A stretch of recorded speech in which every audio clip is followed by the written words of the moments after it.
Hey all, welcome to Film Suck, a Patreon podcast in which we ponder the work of art in the age of crap cinema. I'm Eileen Jones. Hiya, Jones. McElroy here.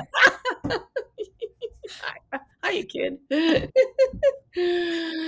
And today we're discussing the terrific Criterion Channel series called Noir and the Blacklist. It's sadly for us a very timely series. We're especially focusing on two of the films. One's called CROSSFIRE, directed by Edward Dmytryk, 1947, and He Ran All the Way, directed by John Berry, 1951. These are works of directors who were summoned to appear before HUAC, the House Un-American Activities Committee. And they were blacklisted, and they spent time in exile working in England and or France. Those were two of the more popular countries to flee to. However, the notorious Dmytryk returned to Hollywood to reclaim his career by agreeing to name names to HUAC. If you don't know, we're going to get into all this background, so don't panic if you don't know all this history. But one of the ways to get around the accusation of being a communist or a socialist or fellow traveler or whatever they were, anything leftist, was you had to prove your loyalty by naming other people who you were claiming were communists. So that was the horrifying, price of getting your career back. He decides to pay it, and destroys other people's careers. And in fact, John Berry was one of the people he names. So he names a series of people, several of whom, are in this list of directors. So he cuts a swath, Dmytryk does. I'm going to go on a long screed here. Sorry. And poor Dolores in her, we should note we're dressed for the occasion. Obviously I have my noir fedora close enough, my red lipstick, my private eye, which no one wore, but that's there. I also have my noir cigarette. So real. So my authentic. Hard liquor. I know that's authentic. No cheating on that one. So we're ready to talk more. And Dolores has most awesome period 40s dress. I just love that dress. I tried to just dame it up, so it's the best I could do. It is, it's legit. And the hair is also a very, very passably 40s. Thank you. But It's just that my color hair. combination, I just have to comment. That's not a now color combination, which is partly why No. Pale. Who's going to put pale blue and dark brown together? Sadly, with a strip of sequins. Yeah, it's actually, you can't see it. It's kind of gray. It's like dove gray. Okay. Oh, yeah, and with rust sequins. Very unusual color combination. Oh, I love it. Let me show you. I need to show you the pockets. There's my God! Very cool pockets here. They're not going to look very flattering from this crazy angle, but that's wonderful because they were doing pocket things then. Yeah. I remember reading an article about how women were getting much more. It was a great era for women coming to the fore a bit, at least briefly, before the 50s comes in and kills everything.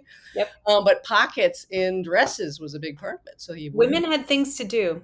Women were busy, and they had to be lugging the so they, a lipstick, your cigarettes, your money, your woo, and off you go. Very cool era, especially in those late 40s. Anywho.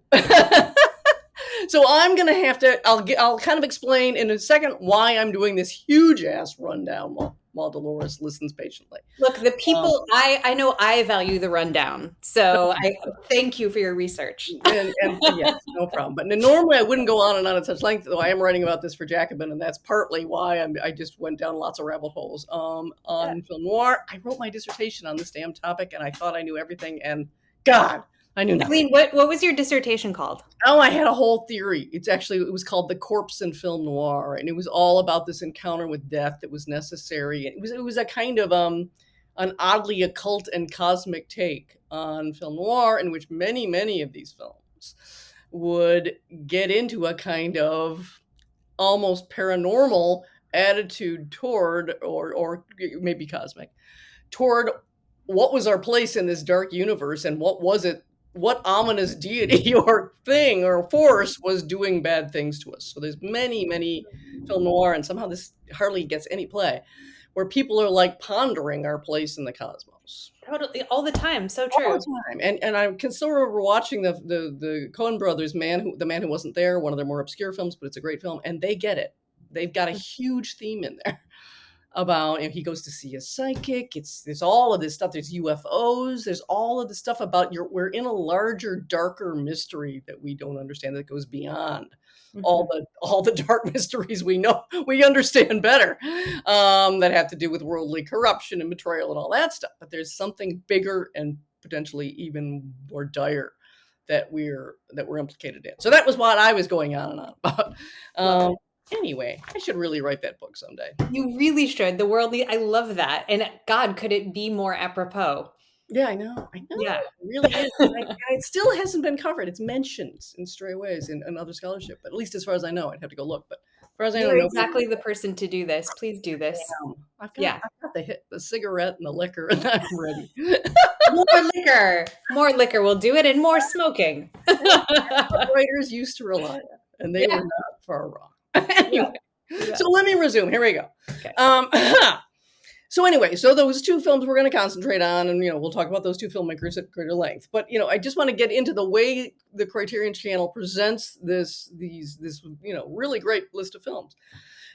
Usually I'm all praise, but not in this case. So the Criterion provides a very brief context for the whole series in a teaser trailer, which it's a lovely montage, just clips from the various films.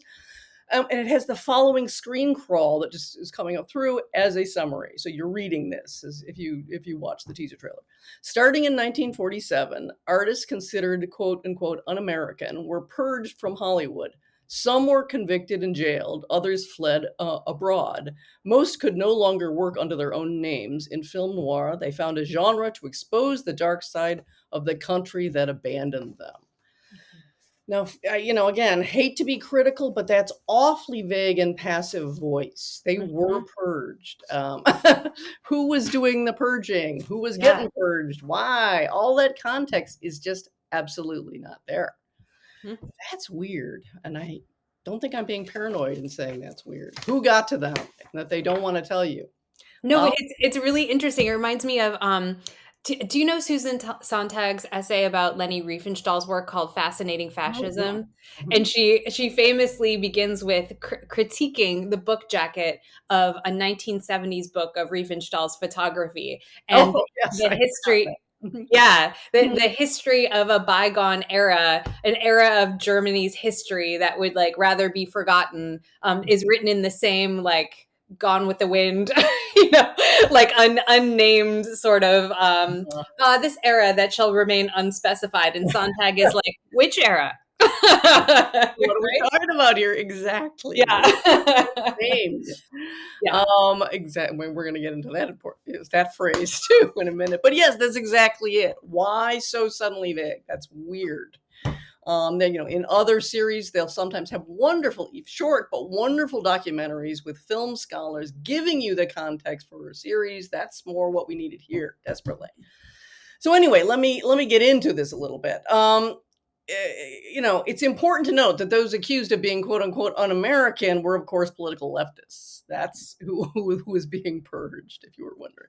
And it was right-wing politicians and authority figures specifically engaged in a quote unquote red witch hunt for communists, socialists, quote unquote fellow travelers, people who sympathized with them, even if they didn't officially join. And literally it bled all the way across the left spectrum. So if you were any kind of progressive or liberal Democrat, you were also getting mighty nervous. And keep in mind too, it was the sloppiest. I mean, they went after, instead of going after the government, which was initially the idea in the McCarthy era, Joseph McCarthy kind of leading the charge, they quickly shifted over and went at Hollywood. And they had many specious claims for why Hollywood, supposedly leftists had also infiltrated Hollywood as well as the government, but it was so high profile. It was, in other words, everyone's fascinated by stars. So there was this very cynical ploy just to get all eyes on this thing where top stars were going to be paraded in front of HUAC and having to testify. So there were a lot of reasons why they did this pivot away from, I have in my hand X number of communists who are right now serving in Congress kind of accusations, which would have made some sort of direct sense, to, oh, wait, let's take on Hollywood first. So at any rate, so they start this horrific process of interrogating all sorts of different people in the film industry in America, and basically trying to drive these people out of their professions and American society in general. And in the parlance of our times, many did indeed, quote unquote, self-deport, because they had to, as a matter of survival. They could get work nowhere. Their lives were made so miserable that they literally fled to Mexico, to England, to France, to other countries, to anywhere they could, where they thought they could get work. So this series is being offered at a time, I need hardly underscore, but I'm going to anyway, when it's distressingly topical. Leftists are once again threatened with dire consequences for speaking out about the illegal abduction and or deportation of immigrants, with those ICE raids by these goons, masked goons who don't identify themselves and pull people off the streets. Also for condemning the U.S. government's heinous financial and military support for Israel as it commits genocide in Gaza, and for resisting the dismantling of the, by now already threadbare social safety net in this country. So speaking out is taken on a fearful quality, a nervous-making quality of, am I going to pay for this? Am I going to pay for this podcast? Am I going to pay for writing in Jacobin? What's going to happen? You can, there's, who is it who just didn't get his diploma from NYU because he said, I forgot the name of the student, but yeah. It's in the news every day. It's hard to keep track of who's being victimized now. So this is just, we're getting a kind of early taste of what something like is being documented in these films happened. That kind of something that built to a tidal wave and decimated Hollywood for years. So surely, since the time of the Hollywood Blacklist, when these films were made, the ones we're going to be talking about, there's arguably never been a more perilous time to be a leftist than it is right now in the USA. So it's really worth your time to take a look at these films, which provide a grim tutorial, many of them, about what's happening in America, what to expect from corrupt authority figures, nothing good, and how you might combat the rise of fascist forces in this country. So the series does include two, I wouldn't call them noir, but they have noir elements, two anti-fascist films made in Hollywood during World War II. Fritz Lang's Hangmen Also Die from 1943, and André Dito's None Shall Escape from 1944. Both of these directors had escaped the Nazis, and so they knew who they were dealing with, and that's what they're trying to dramatize to an American public that isn't seeing a lot of direct anti-Nazi cinema. Even then, it was strange. There was a lot of tamping down of some of these more direct and deliberately inflammatory films. But as you get, film noir starts as a little trickle, even as early, depending on who you consult, which scholar, as the mid to late 30s. Mm-hmm. A tiny number of films, and it's building early in the 40s. It gets killed by censors who are saying, we don't want any films that are dark and depressing, etc. We're fighting a war here. But then by the last years of the war, 44, 45, you start to see more of them being made. There's just a recognized public appetite for them. But time you hit, it's very notable. If you look year by year at the number of films noir, however you want to put it, made, 47 is the year when it's just an absolute gusher of films. It's just a tidal wave. It comes pouring out of the studios. And two movies exemplify that are 47 films in the series exemplify the dark and deeply critical trend. One of them is a very brutal prison drama about the futility of escape from existential as well as literal entrapment in America. That's Jules Dawson's Brute Force. It's entirely set within a prison, all about an attempted and failed prison outbreak. And one is dealing with the one we're going to talk about, the murderous anti-Semitism in the U.S. military and just in American society, frankly, Dmytryk's CROSSFIRE. So those are both 47 movies. Issues of American bigotry are also addressed in many of these films. One deals with the Jim Crow South, the noirish Intruder in the Dust, directed by Clarence Brown, that's 1949. And the careers of blacklisted directors are particularly highlighted in this series, though the actors and writers come into it as well. We'll get to some other types of talent too. Focusing on the noir films made in America of these directors before they're forced out of the industry, usually right before, often their last film, and then the films they made in exile. So, for example, Dmytryk's film Obsession from 1949 is an odd little film that he made in England during the 2-year period. Keep in mind, Dmytryk was one of the Hollywood 10. If you know anything about this era, there were 10 figures. They were almost entire, I think they were all writers and writers directors, but there was a heavy preponderance of writers who were put on the chopping block early on. He was one of them, and they all wound up, I'm pretty sure. Bertolt Brecht was supposed to be the 11th. He fled before they could get him. The most obvious of the leftists, inarguably a leftist. He had no shot and knew it. He got out of the country fast. But Dmytryk was one who, with the others, got sentenced to a period of usually under a year in jail. And he was sticking to his principles. Then he left. He went to England. He tried to make it there. He made films. And again, this is a very odd film if you watch it. It's about a gentleman, an English gent, whose homicidal jealousy of an American having an affair with his wife leads to an attempt at the perfect murder. And he's really dealing with, British American tensions that date back to the war years.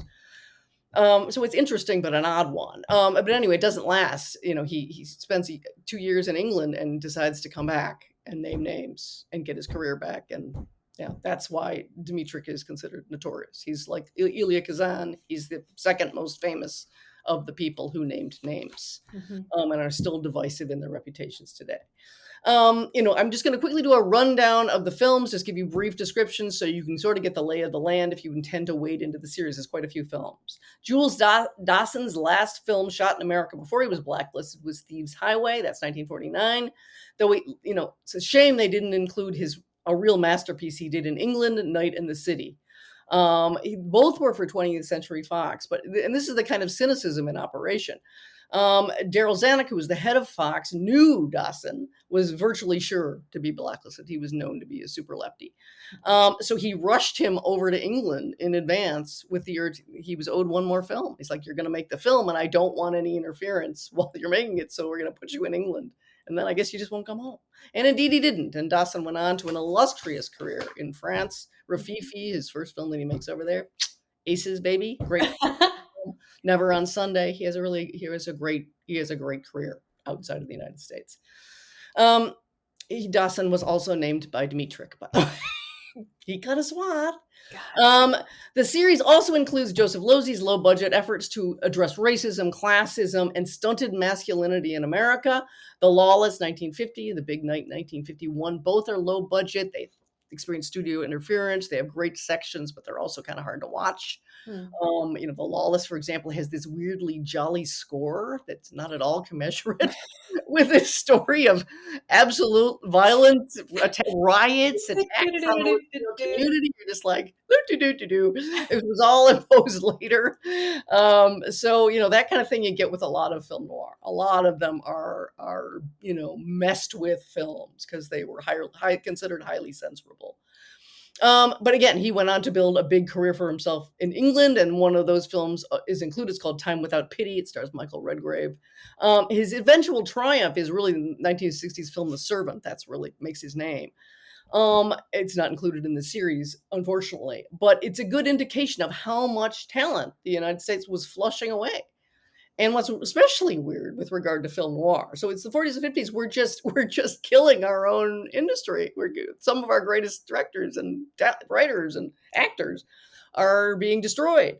If you go back to the 1930s and 40s, when Germany's on the rise and doing purges of Jewish talent and intellectuals and left-wingers and making it virtually impossible to work safely in the German film industry for a lot of people, you have the opposite happening.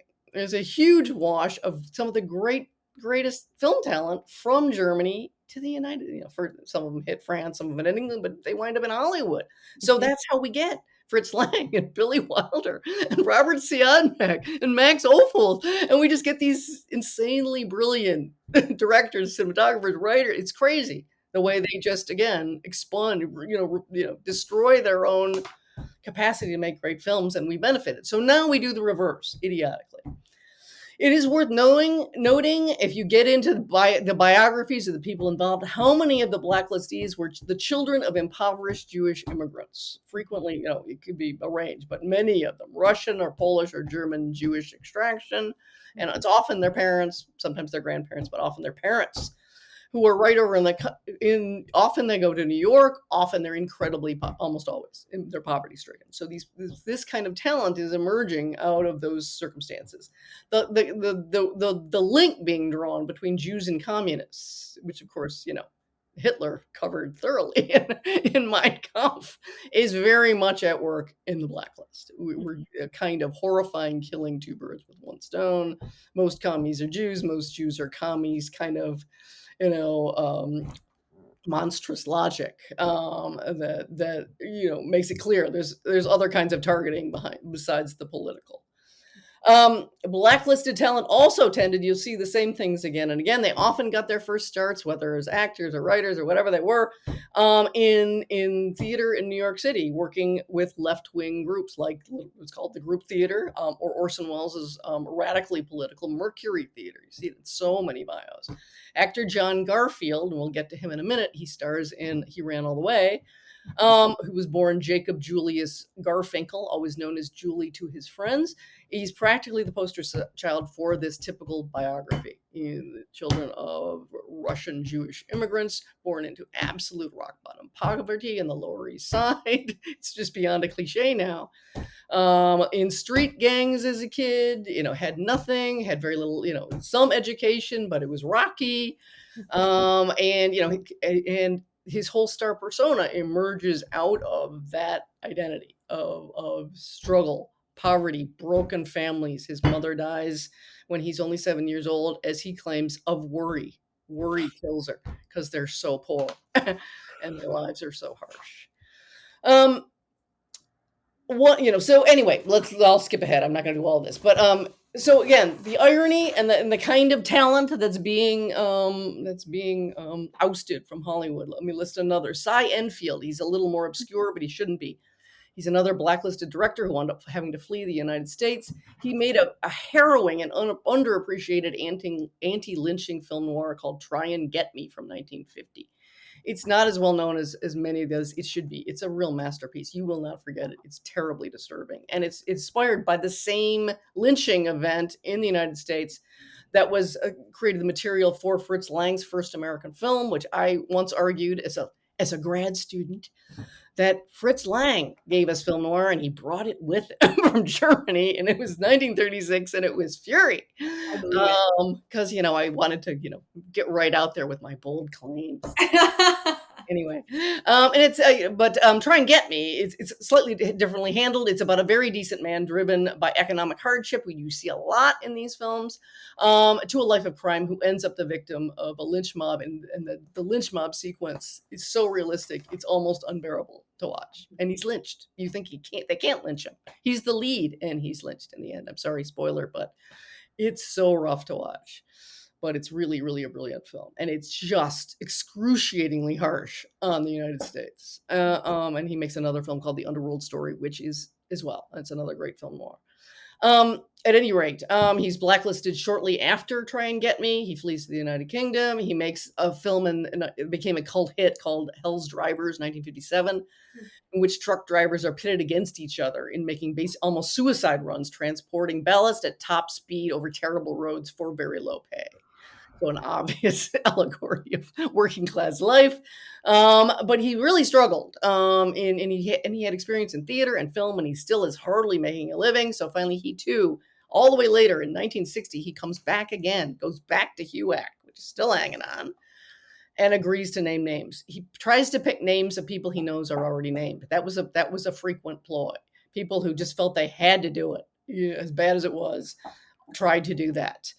It's still, there were many people who never forgave them, but, none of us should be sanguine that we'd be able to do any better. And we might all get a chance to prove how well we would do.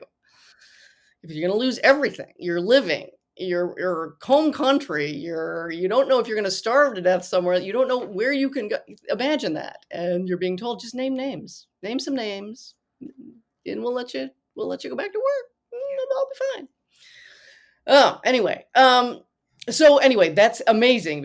You don't usually see anything that late, someone coming back before HUAC to try to get their career back. It worked. He did get a semblance of a career back, but even he knew it was never the career he would have had. And he lamented at the end of his life what his career might have been if he hadn't been blacklisted.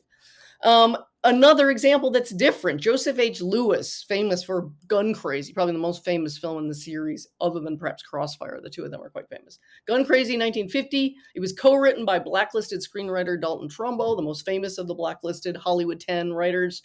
Kaufman, another screenwriter, agreed to be his front, allowing him to use his name, even though his whole job, he felt, was to protect Trumbo's script. Trump. Oh my God, it's on my brain. Sorry. Trumbo's script. So that's what he was really doing as the writer of record.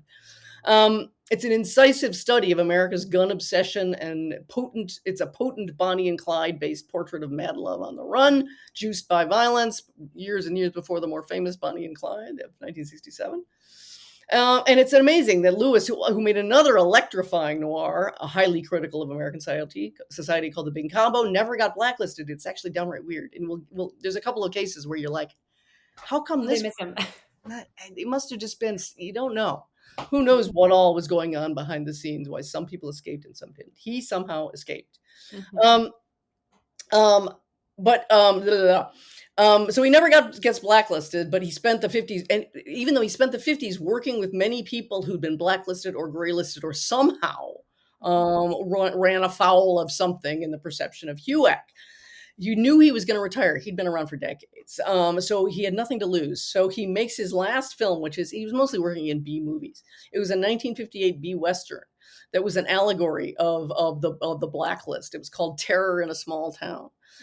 It starred Sterling Hayden, who, if you know that actor, probably most famous for Dr. Strangelove, great actor, very tough guy who named names and spent the rest of his life just hating himself, because he was such a tough guy and he caved and he could never forgive himself for it. So he had a career, but again, a very, a darkened one.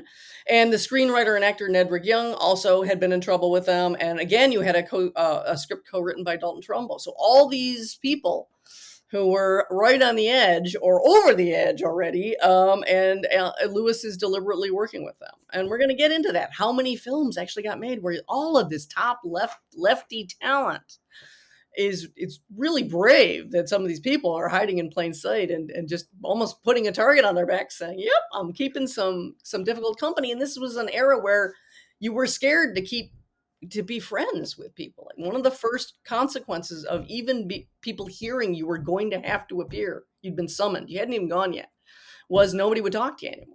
So Jules Dassin tells a famous story of people hear he gets summoned. All of his friends are ducking down alleys to avoid him. Nobody returns a phone call. No one's into him anymore. The one person who would talk to him, he said, had to go to an event. It might have been the premiere of his last film, Thieves Highway, in America. It was Gene Kelly, who was a lefty. And his wife was even more of a lefty. So she was an real activist on the left. And so he was very vulnerable. And nevertheless, he had the guts to just go right up to him and talk to him. The only one. So that was the thing, is you'd immediately know, you might even know before you were officially summoned, that suddenly your friends are avoiding you and you can't get anyone on the phone. That was how you know. So look out for that, everybody. We could all be facing that ourselves. Eileen, do you know, why didn't HUAC take on Gene Kelly? Did they not take on stars because they were too popular? This is exactly the question. I mean, you can go down the line. Later I was going to get to it, but I'll say it now. Robert Ryan should have been nailed, and he knew it. And at one point, he discussed why. He was like, why didn't I get it? I should have gotten it. I was prominently left-wing. I supported vocally all these lefty causes. Mm-hmm. His wife was a Quaker who was an ex-communist. And sometimes just by being married to someone, you could be in serious trouble, who was even more activist than he was on the left. He starred in all of these movies that were like Crossfire. That's going to, we'll get to it, but it's going to come under fire. It's initially a hit and then comes under fire from HUAC. So many films that he makes. And he's just like, he says, his only explanation is, all I can guess is, A, my Irish Catholicism was well known. And he didn't say it, but he's basically indicating they were after the Jews. They were after targeting Jews. Yeah. And B, my military service. Sometimes it didn't always, but sometimes and it wasn't stellar. It's not like he won medals or something, but still he served in the Marines, and that's serious. And even he wasn't sure why they didn't come for him. Though there is one shaming story which will just show you how insidious this gets. Howard Hughes takes over RKO and destroys it in a few years. Terrible, terrible. He was, he was, going crazy for all sorts of things. He was a That sounds racist familiar, like, I don't know, a gajillionaire taking over and ruining things. and ruining things. Yeah. Exactly. Haunting, isn't it? And being a racist? I've heard Being that a before. racist. Yeah. And he was a virulent anti-communist. And so he took a script called I Married a Communist, and everyone who read it said it was the worst script they'd ever read. But he didn't really so much care about that. He was using it as a test case. If he offered it to you and you turned it down, you might very well be fired and targeted. So this went around to a number of people, and some of them turned it down and were fired. Nicholas Ray, nobody knows how, escaped. He turned it down, and it was apparently just terrible. And ultimately, it gets made and flops all over the landscape. Robert Ryan gets offered it and knows exactly what it means and knows he has to do it, and he does it. So he knows he's right on the edge. And so he does I Married a Communist, which winds up being called like The Woman on Pier 13 or something. It's so bad.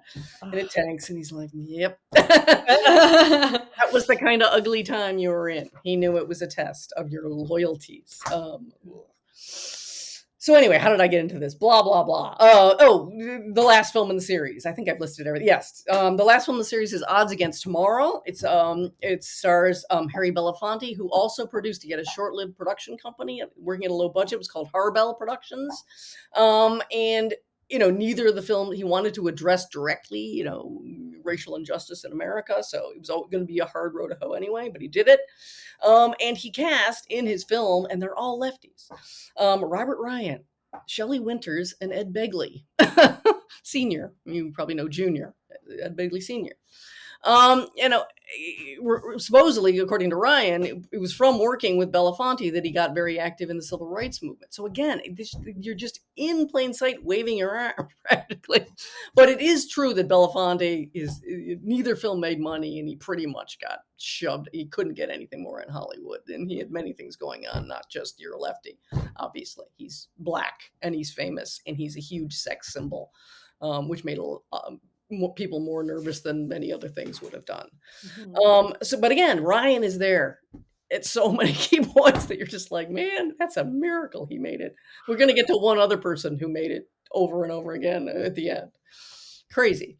So anyway, I should finish describing Odds Against Tomorrow. You should watch it. It's a powerful heist gone wrong film, which there were many of. There's so many examples. Asphalt Jungle, The Killing. There's many, many of them in the noirish or noir genre. But it really emphasizes to an unusual degree how precarious financially everyone's lives are. In other words, the desperation that's driving them to do this heist. And it's also, of course, really emphasizing the racism that is confronted by Belafonte's character when he meets the embittered war veteran Robert Ryan, who's clearly playing a variation on his CROSSFIRE character. Ryan is a vicious racist, and so this makes them working together for this one job that they all desperately need. So they agree to work together, but the hatred is so bad that that's what takes it down, and it's reciprocal. So at one point you see that Belafonte's character could get away, and he'd rather stay and kill Robert Ryan and die himself. And so it was a kind of almost apocalyptic fire next time kind of film of like, if we don't address this, it's like we're all committing suicide together. This is just, there's nothing good can come of this. And he tried to do that in his other film too, even more intensely. It was a literal post-apocalyptic film. But at any rate, so that's a kind of rundown on the various films that you'll see. It's really worth doing, very, very interesting. And there are tiny introductory paragraphs if you look at the descriptions of each of the film as you go. But still, it's hard to piece together all the information that you really need to appreciate what you're seeing. But let's go on with our own movies, which are, two fabulous ones, I have to say. Before we start, please note, as usual, we're going to spoil everything. So, if you haven't seen these yet, you really should get to it. Okay, so let's get right to the 1947 CROSSFIRE. Dolores, what's your take on CROSSFIRE before we get into specifics? Okay, yeah, I'd never seen Crossfire. My only encounter with it was like a brief, like 6-minute clip from the Celluloid Closet, Oh yeah. because I know it's one of those films that so it's based on a novel written by Richard Brooks, who Mhm. became the famous director Richard Brooks. Mhm. Shout out to Cat on a Haunted Roof, my favorite Yeah. Richard Brooks directed film. Also made Sweet Bird of Youth.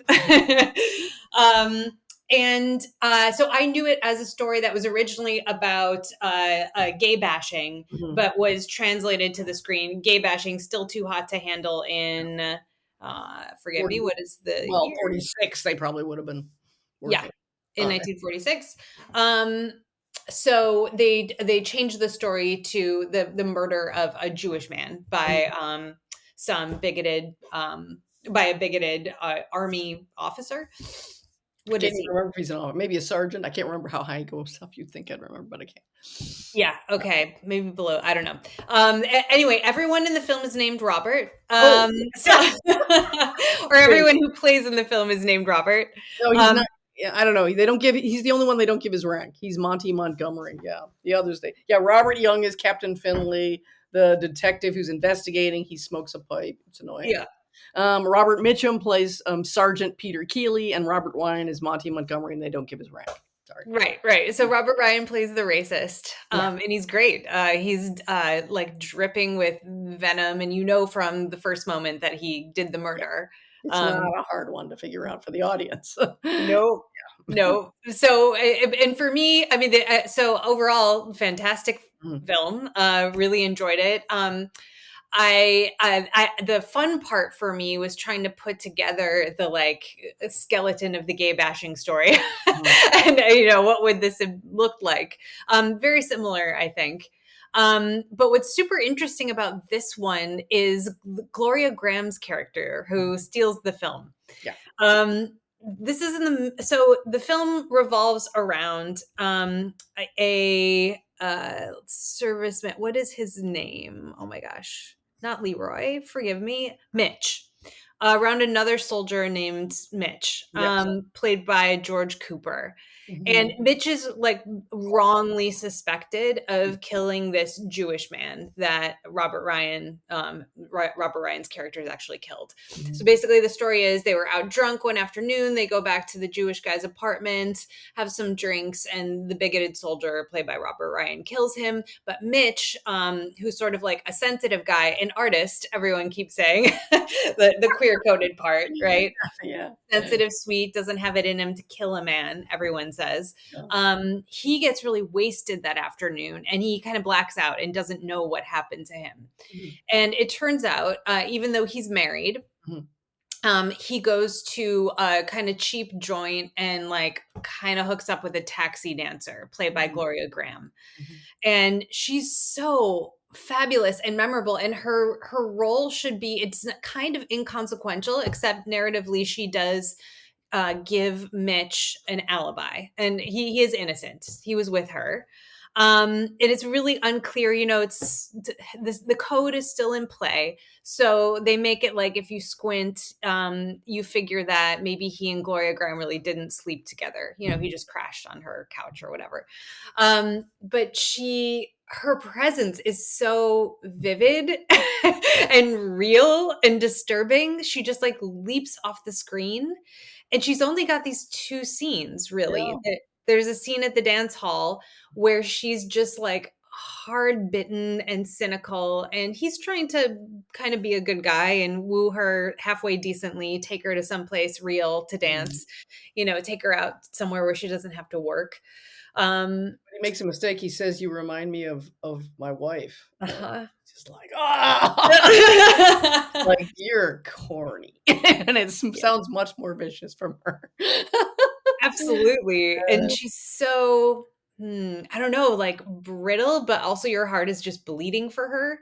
And she looks Um, so young. Oh my god. I mean, she's going to she go looks on like to she's have a 13 very years important old. career, especially in film noir. But if you know her, even if you know her in her key roles, you don't know her this young. And it just is like, but you can tell she's had just a horrific amount of experience, bad experience, and it's really told on her at the same time. There's this contrast with heartbreaking youth. And she's in this terrible, strange situation with it's a great character actor performance by Oh, yeah. what's his face? What's his face? Oh, I What can't. is his Paul face? Kelly is the man because I don't think he's ever named. And he's in her apartment at a certain point, and he keeps changing the story of what he is to her. He claims he's her husband, but he always cheats on him, but he can't leave her. And then he's like, "I'm not her husband," and he'll keep changing it. I can't do it. Yeah, He's so awful looking that your skin crawls, and you never get the story of like, who is this nutter guy? Film noir is great for this. These indelibly drawn little characters where they're so disturbed and they really attest to the whole culture, the whole society is so horribly disturbed that it's just throwing out all of these people. They're everywhere. So it's really memorable that her domestic situation is awful because somehow that guy's always there, even though she totally. tells him, "I hate you," and he'll be like, "Yep, she sure hates me." He's like, oh. So yeah, That's the heart of the film. I'm with you. Like that weird scene, it doesn't need to be there at all. yeah, I mean, so just to, if you got kind of lost, the film shows Mitch, the drunken, innocent soldier, ends up at Gloria Graham's apartment.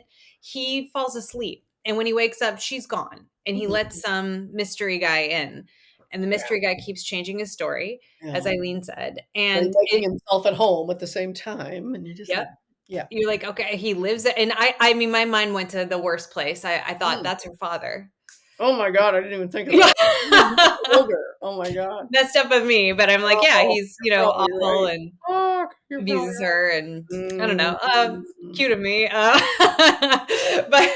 But it is that indeterminacy, which I think works really well with a weird, like, queer slash Jewish, Mm, whatever it is. It's just like there's a mystery evil that is done to like some kind of social other, and mm, it's because and for no reason, and the hatred of Monty's hatred for the Jewish guy who's so lovely, kind Sam man. Levine plays him, who always could play decent. Again, great character actors. So he's got also a very small part. Is just this. He's just this decent guy who happens to meet these people in a bar, Yeah. and he pays for it with his life. And it's just like, yeah, carry on. It's nonsensical and it's reckless. And, that's the sort of like, that's the flavor of the film, is like, none of this makes any damn Mm, sense. yeah.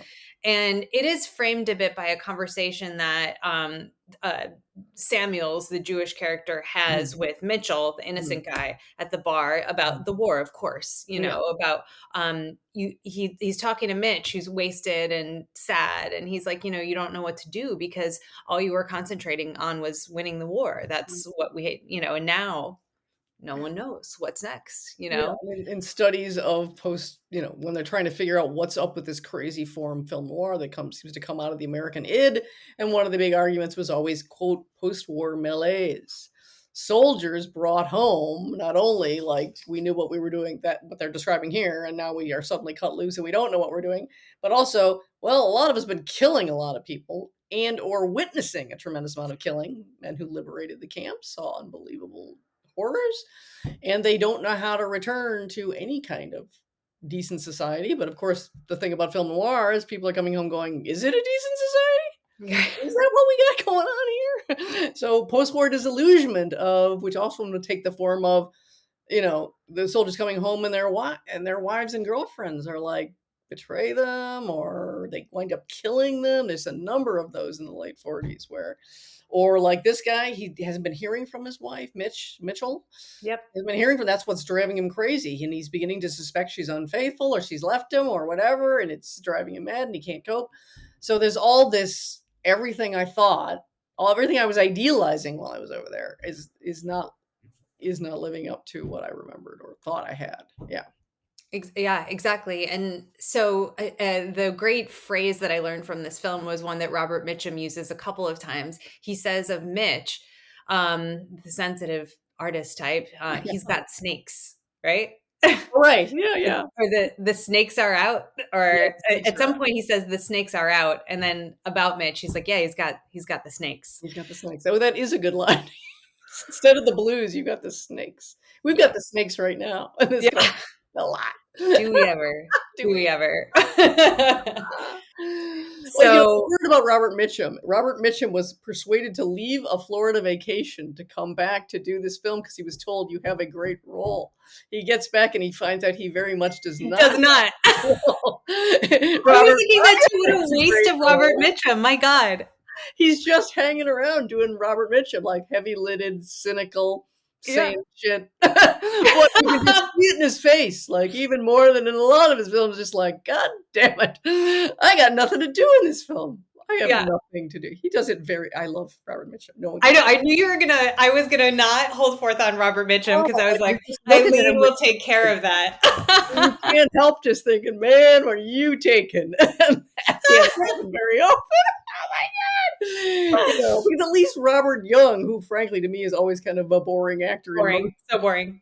super boring. Yeah. At least he gets to do his pipe smoking, I'm the detective. And so and he gets to make a huge ass speech at a certain point late in the film, all about, racism and I don't even know what all, and how Yeah. his Irish grandfather once was treated badly because he was Irish. Or like, He was murdered, according to the yeah, he's speech. murdered. Oh, that's Yeah. right. He's more than that. He was Yeah. actually murdered. Yes. And you're like, yeah, okay, but it goes on forever, and he's the least charismatic Robert in the film by leagues. So if you're ever going to check out of the film, it's probably at that lesson learning point. Yeah. But a lot of the rest of the film is great, especially if you can. Because the first time I saw it, I think I saw it cut up on TV, and it was I was just like, what? I can't get this film. It's just kind of all over them.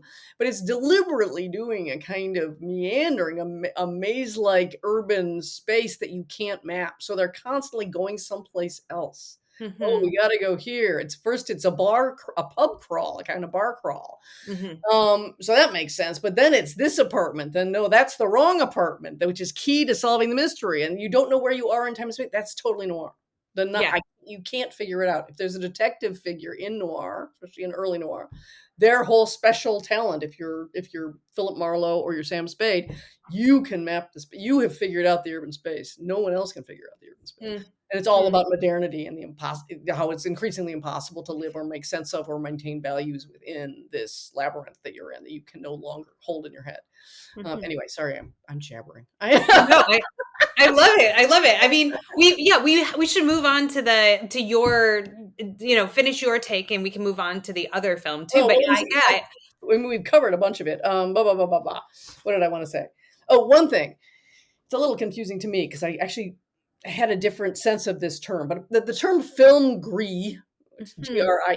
Gris, French for film gray film instead of film noir, black film, it was coined by an experimental filmmaker and film critic named Tom Anderson, and he was talking about a type of film noir that roughly runs from 47 to 51, which is very much in our area of concern, and it's specifically the time of HUAC's most intense investigations, the most terribly well, I can't even say paranoid, dread-filled era of the investigations are happening and taking Hollywood apart, the Hollywood 10, all that's going on at that time.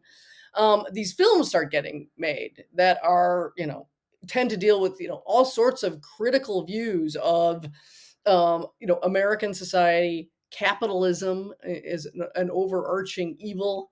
They tend to deal with a lot with class conflicts, some with racial conflicts, racial and ethnic conflicts. They're taking on, materialism, kind of all these false premises upon which we built the idea of what happiness would even be if you could get to it.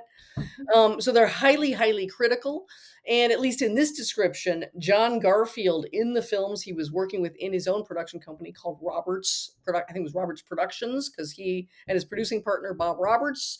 And if you heard that name, if you're a lefty, you're like, wait, isn't Bob Roberts the name of that super lefty film production that became a Tim Robbins movie? Anyway, sorry. All I can think is like, that's another rabbit hole, and I'm not going there. No. But anyway, so they made films tailored to John Garfield, but he was considered, like, again, the poster boy for a certain type of critique of America and capitalism, centered on his very streetwise, often bitter, but also somehow he always had a kind of kid-like Yeah, vulnerability. vulnerability to him that drew you to John Garfield, as tough as he also seemed. Mhm. That kind of made him a heartbreaking figure all the time. So this type of, I can remember studying this, and this term when I read it before, it was really emphasizing something different, that in that those earlier years of noir, they were the less black, therefore called gray films, and that as you move on through the 50s, there's noir that just gets more and more dark and cracked and psychotic, which is pretty true if you keep watching. It gets crazier and crazier and crazier, even when it's clearly a right-wing crackdown, meaning you have to pay tribute to the brave boys of the FBI or the NYPD or whatever as a frame for the madness within. It gets more violent, the killings get more insane. So at any rate, I'd say there's two things going on, but that's an interesting take for film Gree that I didn't know about. So that's being applied clearly to Crossfire as a kind of launching film. Crossfire, no, it was a B movie nobody figured was going to be any big noise. And then it just caught fire with the public and became a big deal. It makes Robert Ryan, who was, a respected character actor, suddenly a leading man. It makes Gloria Graham a star.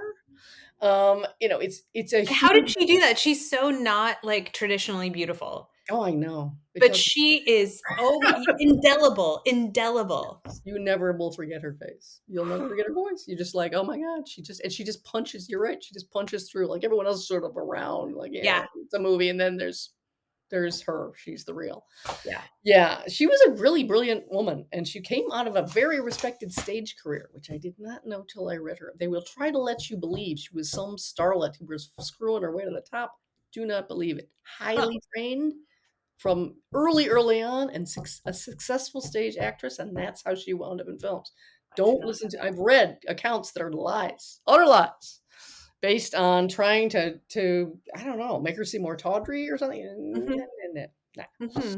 So anyway, yes. So it's a real landmark noir. It got a ton of people's attention, and it's so critical of the United States post-war, and it gets the attention of HUAC, who are basically, and people who are just like, this is what's wrong with movies. These people must be un-American because they clearly hate America, because it's all, even the way it's shot, it's so night, it's so sordid, it's so dark, and here you got an expose of the twisted hatreds of... It's even more expansive apparently in the book. The brick foxhole is not only about the frustration of people who are being trained to serve overseas and are locked in the brick version of a foxhole. They're just in buildings at Camp Pendleton. So it was about that, which the movie doesn't really go into. It sort of lets you believe they've all seen combat. You kind of think combat soldiers who have come back. So it doesn't do that. But it also was about their many hatreds. They were anti-Semites, they were racist, but they were even more, they were homophobes. So that was the leading cause. At any rate, Robert Ryan, who knew Richard Brooks, they were both serving at Camp Pendleton, read his book before anyone knew anything about it. He almost got court-martialed, by the way, for writing that book. Oh my gosh. Whoa. In the end, he was like, well, it's getting published and it's successful, and what do we want to do here? So he totally hardballed them, and they backed off.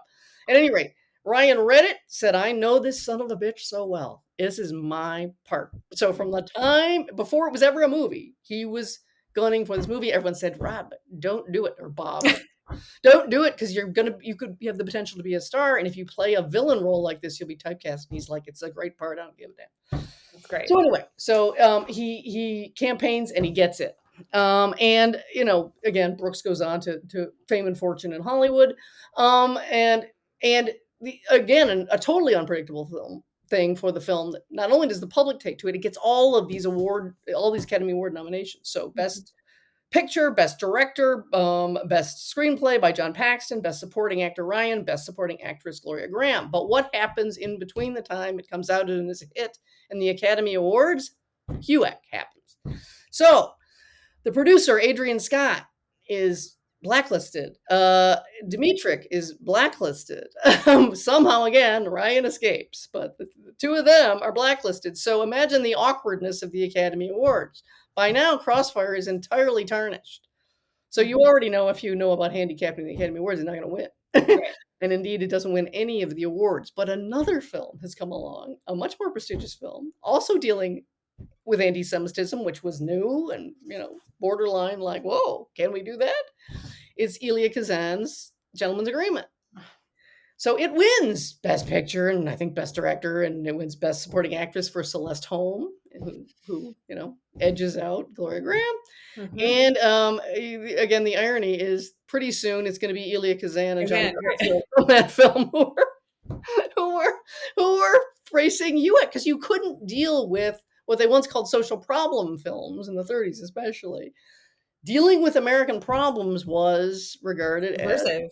that's some sort of treasonous, disloyal. You must be some sort of commie who hates America if you're saying anything bad about the United States. I mean, supposedly Ginger Rogers' mother, who was a right-wing nightmare and an acting coach, condemned some film, I forget what, some innocuous film, for saying it must be a communist film because it's not cheerful.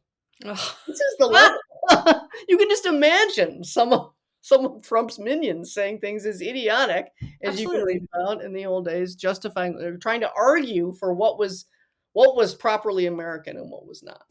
So at any rate, Crossfire is really right in the crosshairs of what's happening. To go from such a highly praised, successful movie to turn on a dime, suddenly it's a problem film that's happened over and over. Films that were made by big studios in honoring our Russian ally in World War II suddenly got everyone into massive amount of trouble Mhm. in a few years after the war because you couldn't be pro-Russian. And they're like, but Russia was our ally. And frankly, if Russia hadn't kicked Nazi ass for years and lost millions of citizens, we'd be speaking German in Right. America right now. They were the ones who held off the Nazis and fought them and beat them, and frankly beat them. Who are we kidding? Mhm. But at any rate, so that's how fast it could turn. And everybody was vulnerable. One of my favorite stories of how everybody is vulnerable and how sloppy this was is that Nancy Reagan met Ronald Reagan when she was a minor actress named Nancy Davis because she heard rumors that she was going to be called up by HUAC. Nancy Davis came from a completely rock-ribbed conservative Republican family, and she was like, how could so she has a panicky meeting with the then president of the Screen Actors Guild, you guessed it, who's Ronald Reagan. Lunch together is their first little kind of date. And Cute. he says, how can I be the target? And he's like, don't worry, Nance. I'll look into it for you. And he finds out there's a similarly named, has a different middle initial or something, Ah. actress who's really the target. Clears it up. She is spared, but presumably the other woman goes down. And, Reagan was for that. So why not? So this is how scary that even it almost didn't matter. If you were mentioned, whether by mistake or whatever, in red channels, you were suddenly, again, nobody taking your calls, friends starting to back away. Yeah. That's how scary and sloppy and awful. It could hit anybody. Terrifying. I know, it really. They weren't being careful. So anyway, so I think we can move on, don't you think? I think we've covered it, Yeah. haven't we? I mean, again, it's worth looking at, as always, all great film noir. Look at the cinematography. The person who was shooting Crossfire was J. Roy Hunt. He did I Walked with the Zombie, if you know that great horror film produced by Val Lewton. So a master of light and shadow play, who can do a lot of haunting imagery. It's still not as intense as we're going to get in our next film. And in general, that's the arc of film noir. The use of cinematography to achieve disturbing effects is going to only crank and crank harder the longer you're with film noir. So if you look like something like an early film noir like Maltese Falcon, it's pretty mild. It's pretty, as far as there's a couple of shots, a couple of scenes, but not much. But the longer you go, the more intense it gets. And when you look at He Ran All the Way, you've got James Wong Howe, who's one of the greatest cinematographers who ever lived, and he just goes to town on some of those scenes. They're so haunting, you will never forget. He ran all the Ellie way. Winters in the foreground. Oh my God. That's still close-ups of trapped people. Like they're pressed against something so that their whole heads are like this. Oh, it's so it's just an agon, this movie. It's an agon from start to finish, and you won't forget it, which is what's so weird is why, it did relatively well, considering all that was going on behind the scenes, which we'll get to. Why it's such an obscure noir. I remember seeing it once quite a long time ago and going, God damn, that's pretty good. But then I watched it again for this, and I was like, this is just a masterpiece. It's amazing. Oh my God, it's so good. Well, let's just do reactions first because you hadn't seen this either at all, right? Yeah. Oh, never. Blew No. my mind. Yeah. Like, yeah, a revelation. So from the beginning, you see like Robert's pictures, which you just educated me about.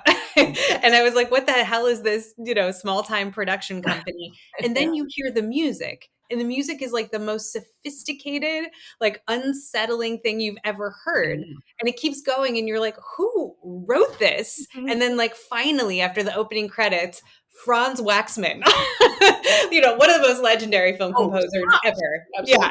Yeah. Sunset Boulevard. Mhm. Oh my gosh, Oh, Elizabeth Taylor Montgomery Clift. Yeah. What's da da da da da da da da da da An American Tragedy. What the hell is the name of Oh, A Place in the Sun. How can Thank I? you. One of our favorite films of all time. I know.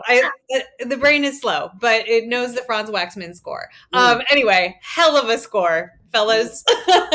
Franz Waxman studied under Mahler. Speaking of the German refugees, Mm. he too escaped Germany. 'Cause, yeah, how did this little film score Franz Waxman? See, that's another rabbit hole. I should go right down that. What Yeah, were politics? How? You don't know. go follow the rabbit hole. You could have just been pals with someone you don't know. There could be a million things, but this kind of thing is interesting. No, it's insane. It's so beautiful, and it's a really compact narrative. John Garfield gets wrapped up in a crime that goes wrong. He ends up killing a gangster and a cop, And a cop. right? And then he's on the run, and he ends up he doesn't get far. He goes to a locker room and like a public swimming pool, and he takes cover there first, and then he takes cover in the home of a girl he met at the pool. He like walks her home with the intent to use her home as some sort of cover, and unfortunately she's got a whole family there. She's the eldest daughter. She's got a mother and a father and a young brother who's a kid, like 10 years old, And John Garfield keeps them hostage for days. And it's this really tense situation where they're allowed to go about their daily lives and like go to the grocery store, go to school, go to work. But if any funny business happens, his threat is, I will kill one of your family members. Because one of them always has to be with him, and it's often the younger brother, the boy. So it's like anything happens. And if the cops show up, even if you didn't call him, the boy is dead. So it's that kind of terrifying threat. Yeah. Exactly. It is utterly harrowing. I mean, the drama couldn't be tighter, right? It's a great premise. Oh, and it's not even 80 minutes. I think I looked up the running time. It says 79 minutes. Can that be right? It's such a rich film. I'm like, I don't know, but it really it's relentless. The amount of time before the heist goes wrong, which some films is the whole film, is like the opening, I don't know, 10 minutes? Yeah. They just establish, the lead character, what's his name? He's playing, Nick Roby is the John Garfield character. His impoverished circumstances at home with his vicious mother, played by Gladys George, who specialized in vicious older women. She doesn't really care about him. It's, there's family violence. At one point, she slaps his face, and he's like, you could do better than that. Yeah. A lifetime of beatings. They're very poor. And he's waking up from a dream. This is so noir. This is my favorite thing. He's waking up from a prophetic dream. So he's all sweaty and just like, he wakes up in terror. And later, when he meets this partner in crime who works at this place where they're going to steal the payroll, he's like, I don't feel lucky today. I've had this dream where I ran and ran. So he ran all the way. I'm running and running, but it's going to end badly. I forget exactly what he says, but it's a terrible, because the guy won't let him finish. He's played by Norman Lloyd, great character actor, and he just couldn't be less interested. But again, that occult thing, because the dream is right. So true. He was begging, do it tomorrow, do it in a week, anything. Let's not do it today. I'm not lucky today. And sure enough, it's all going to go wrong. And it all goes wrong immediately. I mean, there's no time at all.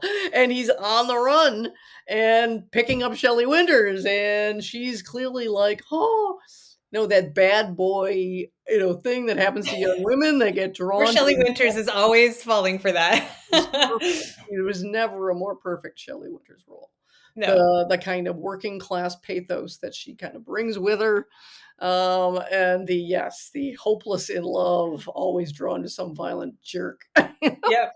But they also continue to keep you off balance, as she is kept off balance by, it's not like he has no redeeming qualities. He's just the most unloved, abandoned kid who ever grew up in poverty.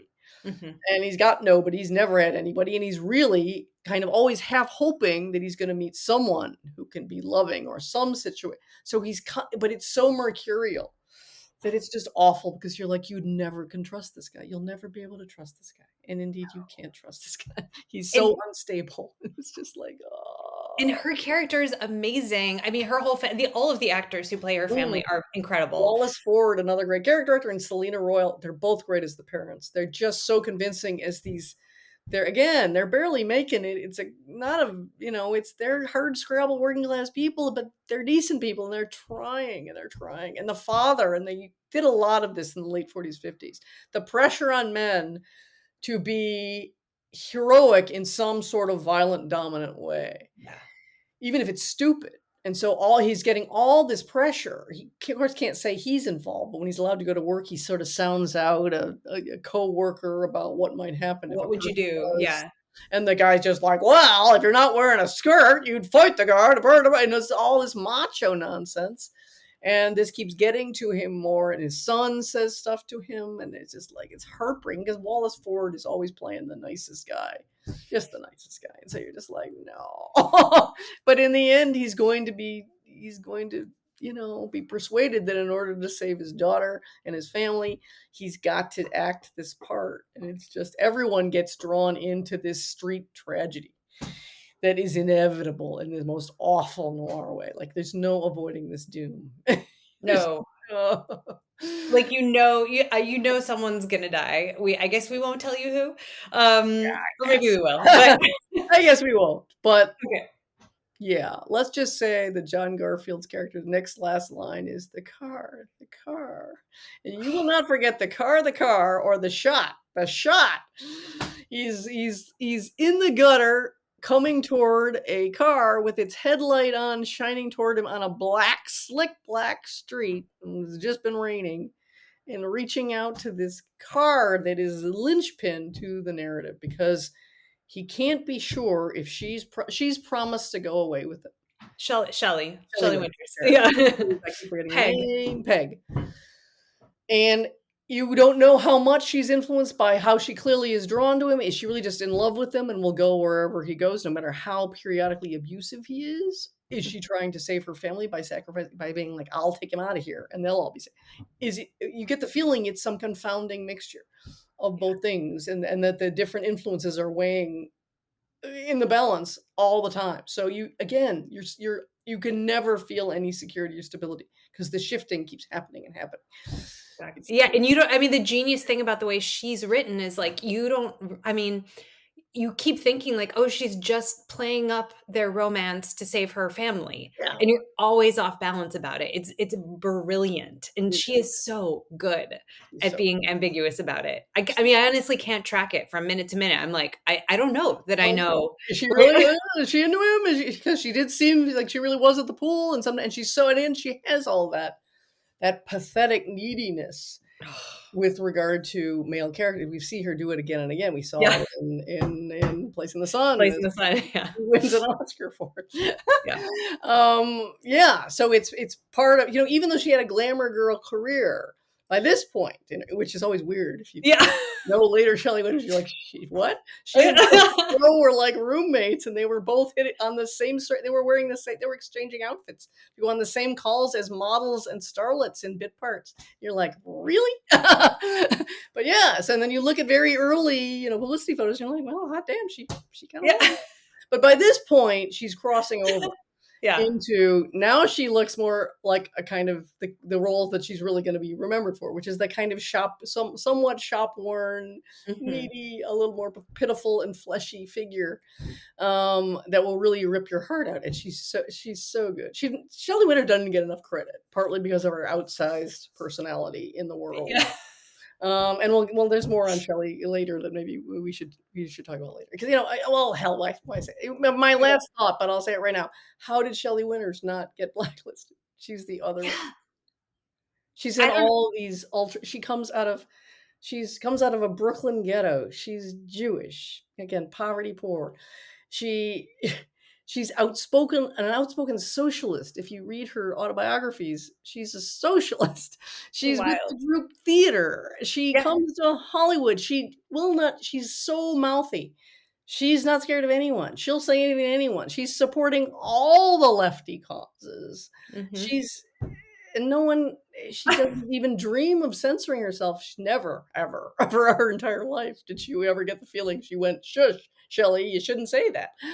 And so, but when you try to find out online anyway, how did Shelley Winters not get called up? And she I didn't. I She I was mean, in one can film only and speculate, dialogue. like, they just didn't touch actors because they were too Maybe. beloved, maybe? I don't But know. then how do you explain John Garfield, who was a huge star? Yeah. Why were they You're so right. ready to jettison John Garfield? John Garfield was literally a star in his first film.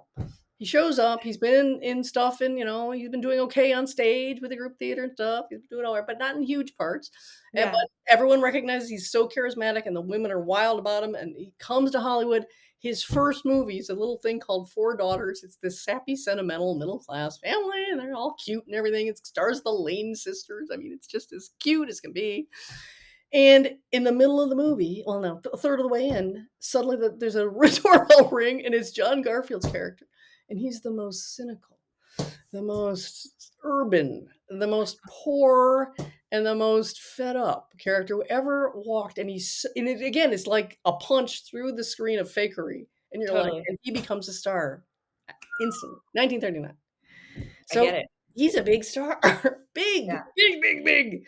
So why is he put on just like, yeah, let him go? I have no idea. He went on being a star. I don't I don't know. know. But I really looked it up, and someone said, or a number of sites that were AI generated, so based on other shit, said she was so outspoken and protected her, which is part of the nonsense you get from AI because that doesn't make any fucking sense Yeah. unless you think it somehow it provided such a screen because no one took her seriously because she said so many outrageous things. That makes Maybe sense. something like that. Possibly. Yeah. She was so appeared to be misogynist. She's so scatty. She's so Mhm. crazy. She'll say anything. She'll do anything. You can't even take her seriously. So Mhm. sure, you're a socialist, Shell. Sure you are. That kind of thing. Possibly. Maybe. But who knows? Because again, her name comes up again and again in these ultra lefty films with ultra lefty casts. It's So wild. this one, Odd Dance Tomorrow, there's others, you're just like, okay, I don't know. I don't know how she did it. So anyway, but she's great. And this is just a movie where it's just unsung in a mysterious way because there's nothing wrong with this movie. Everything is great. All the performances are great. I'm trying to think of anything. It's shot so perfectly noir. It's Yeah. all entrapment all the time. You just people are just walled in or pacing John Garfield is just pacing this little apartment and you're Right. just terrified of what he's going to do just out of a sense ah, of Yeah. angst. He's got this gun. He's always hauling it out again. You're just like, oh my god, he's finally gonna kill somebody. Oh my Yeah. god. So it's just I can't recommend it highly enough. It's a brilliant film, and it's John Garfield's last film Mhm. because it's well. I guess I can. Should I get into now how it's Yeah. placed in Yeah. his sadly short life? Okay. So he dies in 1952 at the age of 39. It's his last film before then. And the basic explanation for his death, he did have rheumatic fever when he was a young man. It's so heartrending. He and a fellow poor young man that he knew decided they wanted to see the world. They went hitchhiking through the United States and they worked their way as migrant workers, as this, as that, picking fruit, whatever they could get. And they both, by the end, had starved so much of the time and were so run down. They both got desperately ill. The friend got tuberculosis. He got rheumatic fever. The friend dies after he gets home of tuberculosis, and John Garfield, his heart's damaged. So his heart is already weakened, and the explanation has always been, well, with all the stress of already people are talking about he's going to get called by HUEC, he starts to get gray listed, jobs start drying up, he's panicking. His wife, Robbie, who was called Robbie, I think her real name is Rose, was very seriously politically left. She was communist. Mhm. And she was just not having it. And so every time he made the slightest move to equivocate, she was just like on him. Um, Mm. so at any rate, um, I'll get to that in a minute. It was this film was based on a script by Dalton Trumbo, and again, made by his own production company. Hugo, a guy named Hugo, who's a friend of Trumbo's, Hugo Butler, took over the screenwriting duties, and again, was his job was to guard Trumbo's material. It's all tailored to the persona of Garfield, which makes sense. Once you're that big a star, you don't produce a film if it isn't specifically for you, and so it is exactly reflecting his own terrible hard scrabble youth, urban youth, his own the intense vulnerability. He was always looking for parent figures, because of course, not only did he lose his mother at age 7, his father was he was literally a pants presser. They were so poor. His father couldn't handle it at all and was kind of a cold, removed father. He just farmed out the 2 boys to different relatives. So he loses his mother, his father, his home, and his brother all at once. And so his whole life, he's such I'm reading his biography, which guess what it's called? He Ran All the Way. Yeah. And it's so heartrending that once he has friends, he's just dead loyal to them no matter what. And some of them would play mean pranks on him. Oh my God. No, what is wrong with people? Literally, one of them is you call him up in the middle of the night and say somebody needs something, and they'd get him to go out and do some wild goose chase in the middle of the night. Not only did he fall for it once, he fell for it every time they did it. And you're like, why would you do that? Because he just desperately loved his friends and wanted to belong and wanted to. And you're just like, man, give him a break. Jesus. But anyway, his wife was really, he meets her early, they get married early, and she's right there with him through much of this. But toward the end, terrible things are happening to him through HUAC. Let me read some of the details. They're so bad. So shortly before the film's premiere, he finally does appear before HUAC. He knew it was coming. He refuses to name names. That's the ultimate sin. He's so loyal to it. He's never going to do it. He even claims he's never known a communist, which is in the American film industry, which is ludicrous. Of course, his own wife she might have been an axe by then. I married a communist. And there were communists all over the place, and he knew them all, but he was not going to say so. So he denied everything. Later, though, in an attempt to when he can't get hired anywhere. He starts to attempt to placate the blacklisters, who have been denouncing communism. So he writes essays. This had worked for Humphrey Bogart. He wrote an essay. He was very left. And he wrote an essay saying, I'm no communist or something, and blah, blah, blah. And that prevented them from even calling him.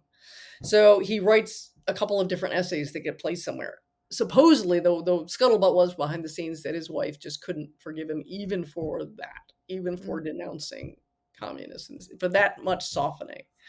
So they wind up breaking up. So right before he dies, this long marriage, which has withstood all of his infidelities, and he was wildly unfaithful because every woman in Hollywood was just hurling her, and he had no resistance.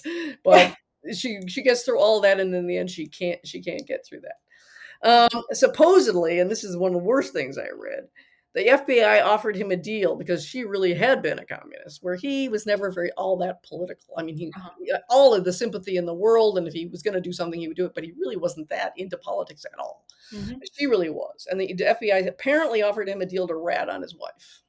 If he'd give her up, he could clear himself. He swore at them, walked out, refused, but nevertheless, supposedly his marriage was over. They were apart, and when he has his heart attack and dies. So it's so heartbreaking. Oh my God. God damn it. There's a really heartbreaking follow-up, which is The Big Knife. It's another film noir that comes along in 1955. It's based on a 1949 Clifford Odets play, and again, Odets goes right back to the ultra-leftism of the group theater with, Waiting for Lefty, Awake and Sing, that.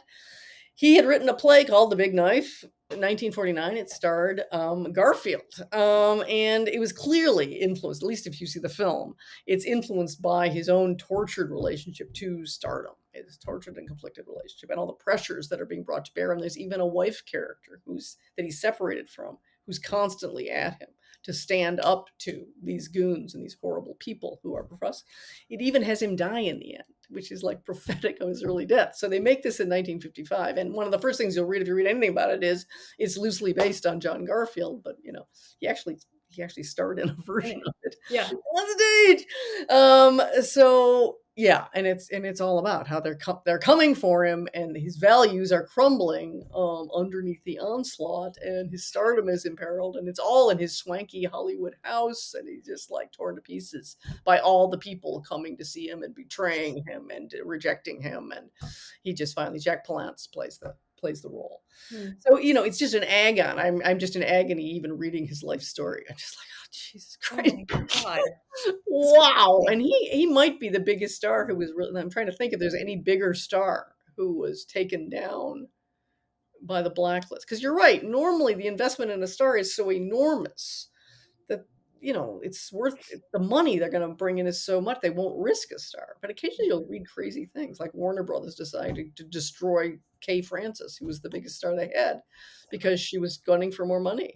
And they just start and they destroy her career. They shove her into terrible B pictures. She's forced by contract to play in them. Her stardom starts waning and she's out. And you're like, who would do this? She was your greatest asset.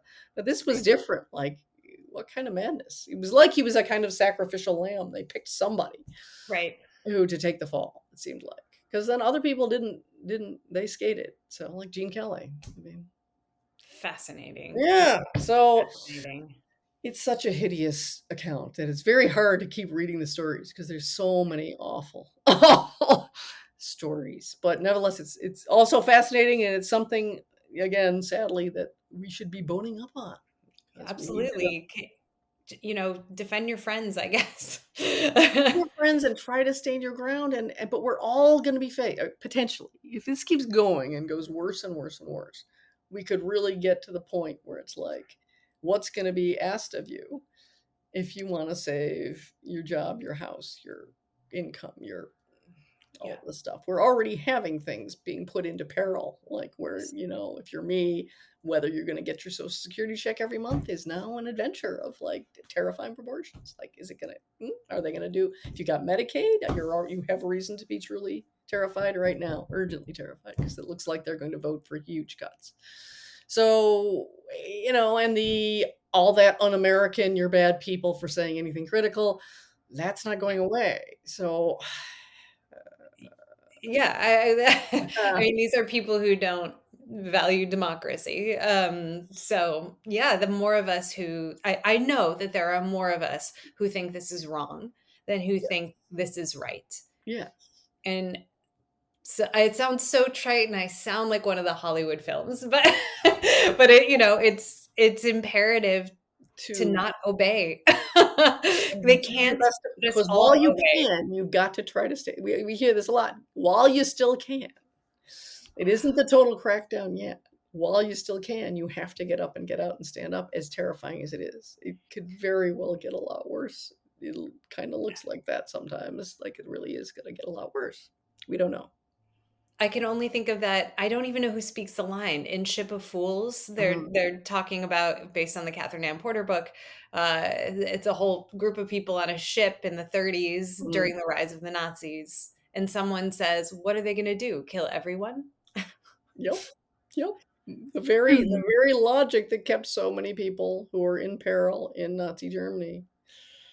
They can't kill all of us, you can imagine how much of a numbers game. You can't help it in your own mind. You can't help thinking, maybe I can just fly under the radar. Maybe they won't notice me. Maybe they won't pick me out. They'll pick other people out. But you don't want to be that person because you want to be like, no, we got to defend those people who are going down now. Yeah. Even though it puts a target potentially on my back if things keep intensifying. So, all of the arrogant claims that people have made, and I've heard so many in my life of I would have in Nazi Germany, I would have in Soviet Russia under Stalin, and I would just laugh. How many acts of bravery have you committed today? In my life, I've seen so few. Most people won't even say the contrary thing in meetings, going against the majority or the boss or whatever, much less face down the KGB or ICE or the SS or whatever. So like, get off your high horse and stop kidding yourself.